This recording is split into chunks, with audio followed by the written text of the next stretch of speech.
Okay, good morning guys. So today we're going to talk about the poem The Sea by James Reeves.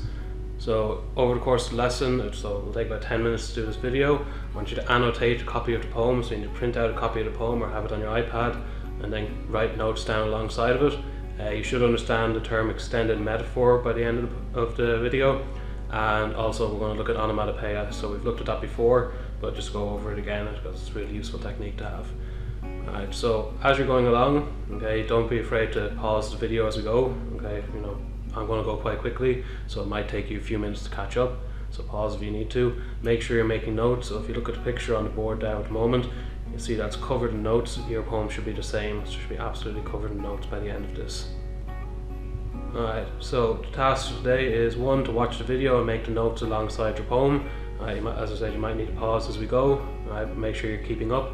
And then the second bit, at the end of the video, I'm going to give you some questions based on ordinary or higher level. So before tomorrow, you need to have completed those questions, take a picture of them, and send them to me on Teams, like you did with the notes from last week, or the revision notes last week. Okay, so the poem is The Sea. So the sea is a hungry dog, giant and grey.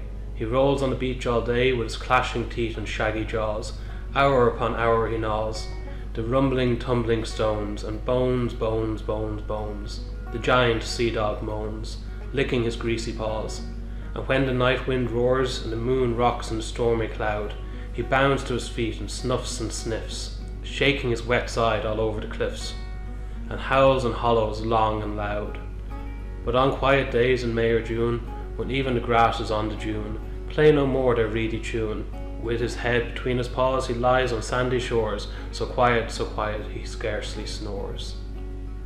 Okay, so it's probably best to pause now and just read over the poem yourself 1 or 2 more times, just to make sure you're clear about it. Okay, so look at the imagery, what's being described here, what kind of ideas is he giving us about the sea, how is the sea acting. Okay, so really just read through and make sure you understand the poem before we start going into the analysis. Okay, so stanza 1. Right, so the sea is a hungry dog, giant and grey. He rolls on the beach all day with his clashing teeth and shaggy jaws.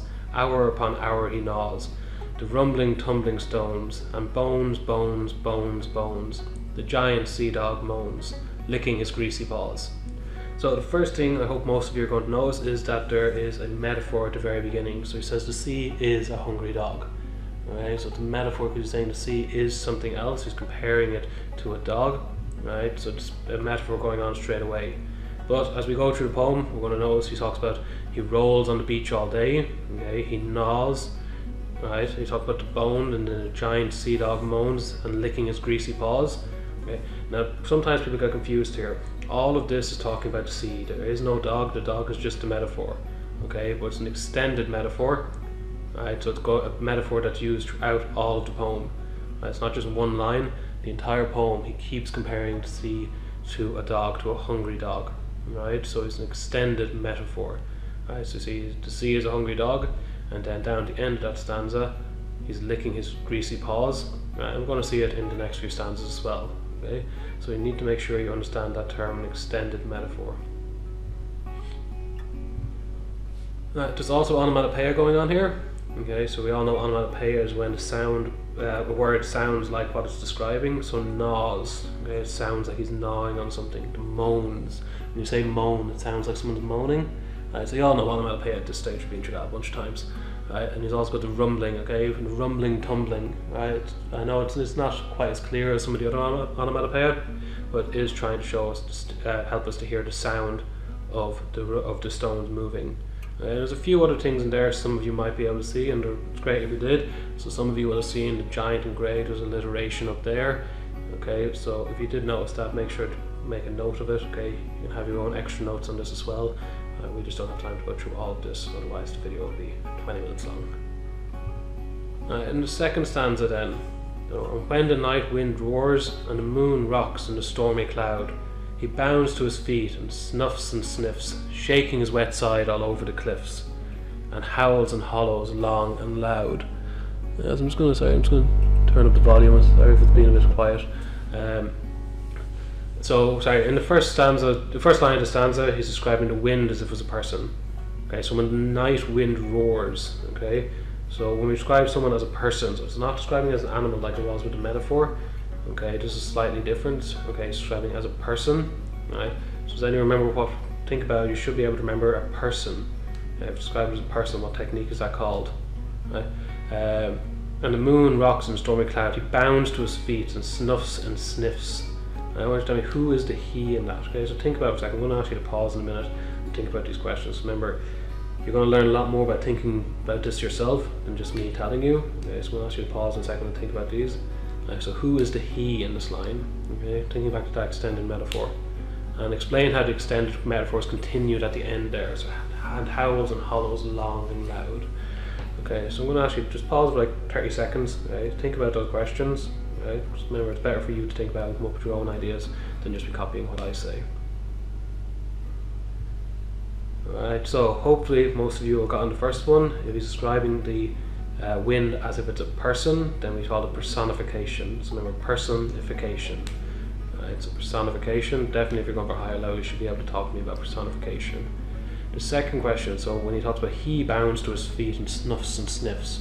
So remember, he's talking about the dog again, but it's not really the dog, it's the sea. Okay, so again, he's talking about the sea, and it's that extended metaphor coming along again.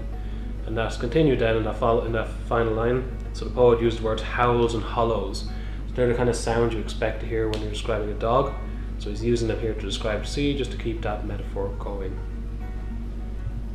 And then onto the final stanza. So guys, I know I'm moving very quickly through this, alright, so don't be afraid to pause and take your notes and take, we're going quite quickly. In a classroom this will probably take us a good 40 minutes to get through. Alright, so don't be afraid to pause and make sure you're getting your notes down. But on quiet days in May or June, when even the grass is on the dune, play no more their reedy tune. With his head between his paws, he lies on the sandy shores, so quiet he scarcely snores. So, he's telling us about the weather. So what kind of weather does the poet want us to think about when he mentions these months, so May and June, right? And something about that weather kind of changes from earlier on. And then how does the poet end the extended metaphor in the poem? What is the dog doing at the end of the poem? And what does this represent about the sea? Right, so I'll probably pause again here for a second and just think about those. Alright, so when it comes onto May or June, what he's trying to make us think about is a calm summer, sunny, warm, gentle weather. Right? This is very, very different. I'm just going to flick back up to stanza 1. Right?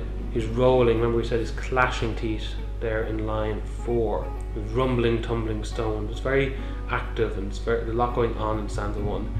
Whereas when we get back down to stanza 3, it's much more calm and relaxed. Okay, so it's back into summer. We're out of the storm and things are relaxed. Okay. This is the same then when he talks about the dog. So at the end of the poem, the dog goes to sleep. Okay. So this represents that the sea is becoming calm and quiet, and shows that the sea changes all the time. But we know that the sea can always go back the way it was in stanza 1.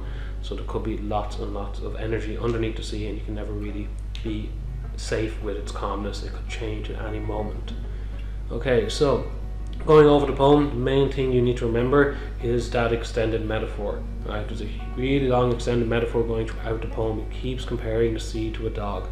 Right? Some people can make the mistake of thinking that this poem is about a dog. It's not about a dog. It's about the sea. It's just the extended metaphor. He compares the sea to a dog the whole way through the poem. We also have the onomatopoeia in the first line. Okay, and you should be able to pick out some of the other sounds going through it. Right? So we have a bit of sibilance here at the end. So quiet, he scarcely snores. The sandy shores. So what is that sibilance for? Remember the S sound. It's kind of calming sound. So that's sibilance. So sibilance.